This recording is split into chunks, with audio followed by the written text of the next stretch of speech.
सांगाल, पालकमंत्र्यांचं लक्ष नाही का पुण्यावरती?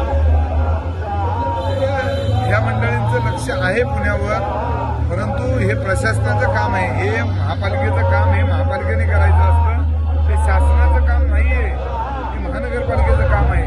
शासनाची कामं शासन करतायत, त्याच्यासाठी आम्हीही प्रयत्न करतो. रिंग रोड झाला पाहिजे, रिंग रोड झाला तर ट्रॅफिकचा प्रश्न मिटेल.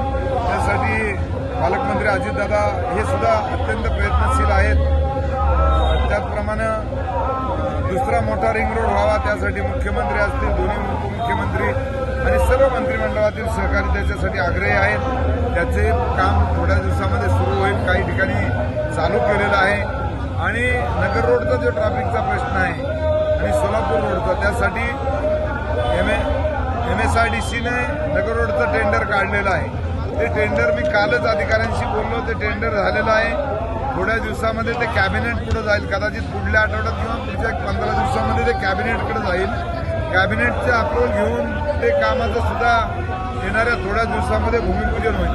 तर डायरेक्ट हयात हॉटेल ते शिरूरमध्ये रांजणगावपर्यंत हा पहिला रस्ता होणार आहे. आणि त्याचं टेंडर आता पूर्ण झालेलं अधिकाऱ्यांनी सांगितलेलं आहे. आणि त्याच्यासाठी मी अभिनंदन करतो केंद्रीय रस्ते वाहतूक मंत्री नितीन गडकरी साहेबांचं. त्याचं कारण आहे की नितीन गडकरी साहेबांकडे पण पवारसाहेब असतील, सुप्रियाताई असतील, सर्व पक्षाचे लोक सुद्धा जात असतात. साहेब, तुम्हाला परवा मारहाण आपल्या महासंघामध्ये झाली, ते षडयंत्र आहे का कट, त्यावर काय सांगतात? षडयंत्र असो कट असो, परंतु तो केलं तर मी चूक केली.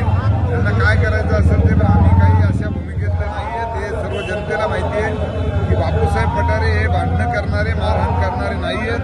त्यांनी त्यांच्या आयुष्यामध्ये असले प्रकार केले नाही. त्यांच्याकडून कदाचित चुका झाल्या असतील. त्यांनी मला परवा लोक सांगत होती हे घडल्यावर त्यांनी एका पोलीसवर गोळीबार करा किंवा त्याच्यावर काय मारहाण केली पोलीसला, त्यांच्याच पेट्रोल पंपावर. त्यानंतर एक कोरवाल रोड लोहगावला आहे, त्याही ठिकाणी त्यांनी गोळीबार केला. ते गोळीबार करतात. आता तुम्हाला सांगायचं म्हटलं तर आमच्याकडे अनेक जणांकडे स्वतःचे लायसन आहे, स्वतःचे रिव्हॉल्वर आहेत. परंतु अशा प्रकार आमच्याकडे कुणी करत नाहीये. तुम्ही कधी ऐकलं नसेल.